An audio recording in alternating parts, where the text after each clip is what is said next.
आज हम पढ़ेंगे क्लास 5th का चैप्टर अवर गवर्नमेंट। गवर्नमेंट जानने से पहले हम उससे रिलेटेड कुछ टर्म्स के बारे में जानेंगे। इंडिया जो कि कंट्री डिवाइडेड है 28 स्टेट और 8 यूनियन टेरिटरीज में। बहुत बड़ा है इंडिया कंट्री, जो कि 28 स्टेट्स है यहाँ पे और 8 यूनियन टेरिटरीज है। कॉन्स्टिट्यूशन, कॉन्स्टिट्यूशन क्या होता है? कॉन्स्टिट्यूशन एक बुक होती है, रूल बुक होती है। It is a set of rules to be followed by the government. अब ये रूल कौन फॉलो करवाता है हमसे? गवर्नमेंट फॉलो करवाती है। इसीलिए हमने गवर्नमेंट बनाते। अब गवर्नमेंट बनती कैसे है? सबसे पहले अपन गवर्नमेंट के बारे में जान लें कि गवर्नमेंट होता क्या है। The term government refers to a group of people in the political system who look after the needs of the people who elect them। यानी कि गवर्नमेंट उन लोगों का ग्रुप होता है जिनको हम ही चुन के भेजते हैं, हम ही इलेक्ट करते हैं, ताकि ये हमारे राइट्स को या हमारी जो फ्रीडम है उसको सेव कर पाए।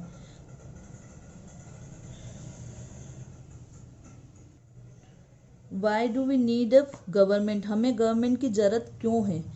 अब गवर्नमेंट की ज़रूरत क्यों है? क्योंकि गवर्नमेंट बहुत सारे काम करती है। वो काम कौन से होते हैं, उसके फंक्शन कौन से होते हैं? टू मेक रूल्स, रूल्स बनाने का काम भी कौन करती है? गवर्नमेंट करती है। Run a country smoothly, country अच्छे तरीके से चल पाए, इसके लिए भी काम कौन करता है? गवर्नमेंट करती है। सेफ्टी ऑफ पीपल, लोगों की सेफ्टी होनी चाहिए, तो ये चीज़ भी कौन करता है? गवर्नमेंट देखती है। Maintaining the law and order, law and order को मेंटेन करना कंट्री में, वो भी किसका काम होता है? गवर्नमेंट का काम होता है। सिक्योरिंग द बॉर्डर्स, बॉर्डर्स पे अगर देखो पाकिस्तान बॉर्डर से कोई आ नहीं जाए अंदर, इसीलिए वहाँ पे आर्मी की व्यवस्था करना, ये सारी चीज़ें कौन करता है? गवर्नमेंट करती है। प्रोटेक्ट द राइट्स, हमारे राइट्स को प्रोटेक्ट कौन करता है? गवर्नमेंट करती है। अब हम पढ़ेंगे two layers of government. Government की टू लेयर्स कौन सी होती है? एक होती है सेंट्रल गवर्नमेंट और दूसरी होती है स्टेट गवर्नमेंट। सेंट्रल गवर्नमेंट क्या होती है? वन एट द सेंटर, जो सेंटर पर होती है उसे हम क्या कहते हैं? Central government. जो स्टेट में होती है उसे हम कहते हैं स्टेट गवर्नमेंट। सबसे पहले हम सेंट्रल गवर्नमेंट के बारे में पढ़ेंगे। सेंट्रल गवर्नमेंट को यूनियन गवर्नमेंट भी कहा जाता है। It is based in new Delhi. Central government कहाँ से रन करती है? न्यू दिल्ली से रन करती है। It governs the people by protecting their freedoms and right. अब ये क्या करती है? पीपल्स के फ्रीडम्स को, राइट्स को प्रोटेक्ट करती है, जो कि हर गवर्नमेंट का काम होता है।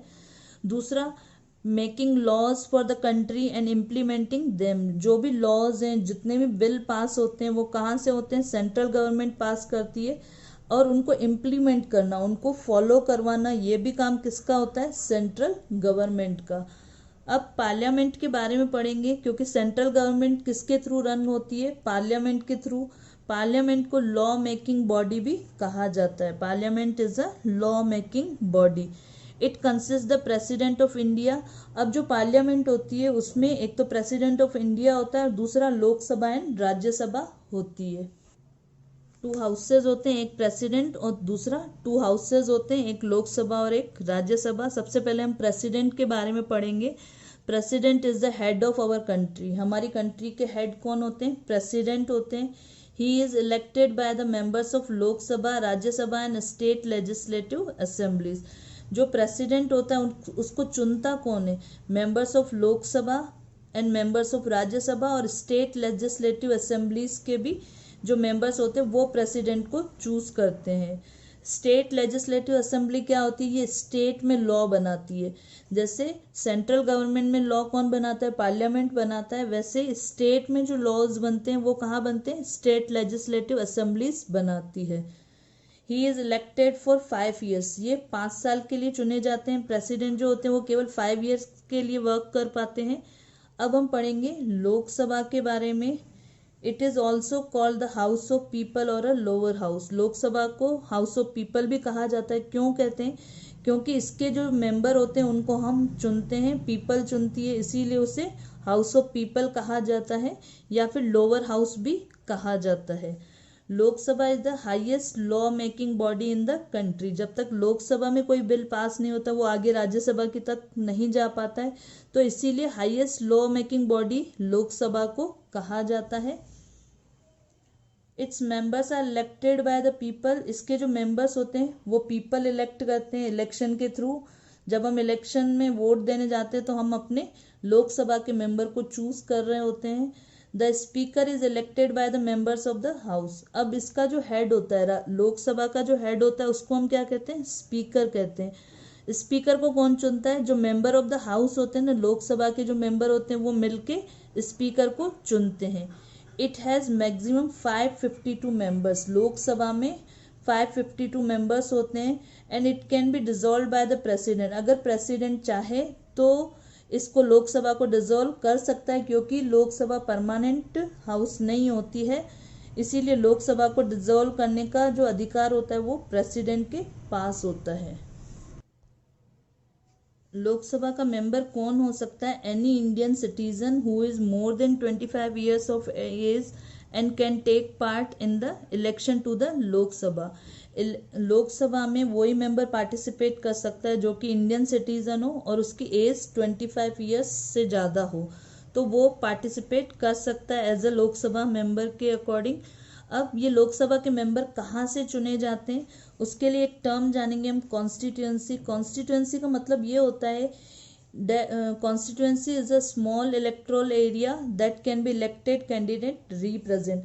एक एरिया जहाँ पे वोट होते हैं और वोट होके और उन वहाँ से किसी मेंबर को चुन के आगे राज्यसभा के लिए भेजा जाता है, उसे ही हम क्या कहते हैं, constituency.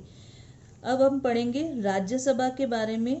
It is also called the upper house of the parliament. जैसे लोकसभा को हम क्या कह रहे थे, लोअर हाउस, इसी तरीके से राज्यसभा को अपर हाउस कहा जाता है पार्लियामेंट का। It is a permanent body. अब लोकसभा जो है वो परमानेंट बॉडी नहीं होती है और राज्यसभा परमानेंट बॉडी होती है। इसको प्रेसिडेंट डिसॉल्व नहीं कर सकता है, जबकि लोकसभा को प्रेसिडेंट डिसॉल्व कर सकता है। Its members are elected by the members of the state legislative assemblies. जो राज्यसभा के मेंबर्स हैं वो स्टेट लेजिस्लेटिव असेंबली के द्वारा चुने जाते हैं, उनके इलेक्टेड मेंबर्स होते हैं। The chairman of Rajya Sabha is vice president of India. जैसे लोकसभा का हेड स्पीकर होता है, तो राज्यसभा का हेड कौन होता है, वाइस प्रेसिडेंट ऑफ इंडिया होता है। The members are elected for term 6 years. Rajya Sabha के जो मेंबर होते हैं वो 6 साल के लिए चुने जाते हैं, जबकि लोकसभा के मेंबर 5 साल के लिए चुने जाते थे। It has a maximum 250 members. Rajya Sabha में मैक्सिमम 250 मेंबर्स होते हैं, जबकि जो लोकसभा होता है वहाँ पे 552 मेंबर्स होते हैं। अब इस 250 मेंबर्स में से 238 जो मेंबर्स होते हैं वो स्टेट लेजिस्लेटिव असेंबली द्वारा चुने जाते हैं, और जो 12 मेंबर होते हैं वो प्रेसिडेंट ऑफ इंडिया नॉमिनेट करता है। प्रेसिडेंट ऑफ इंडिया 12 अपनी तरफ से नॉमिनेट करता है राज्यसभा के मेंबर्स को। और 1/3 of Rajya Sabha members retired every 2 years. हर एक 2 सालों में 1/3 ऑफ राज्यसभा, करीबन 83 to 85% जो होते हैं मेंबर्स जो होते हैं राज्यसभा के, वो रिटायर हो जाते हैं। And it can not be dissolve, ये डिसॉल्व नहीं हो सकती है प्रेसिडेंट के थ्रू, जबकि लोकसभा को डिसॉल्व कर सकते हैं प्रेसिडेंट। आई होप तुम्हें ये चैप्टर समझ में आया होगा। अगर समझ में आए तो आगे लाइक कीजिएगा और शेयर कीजिएगा।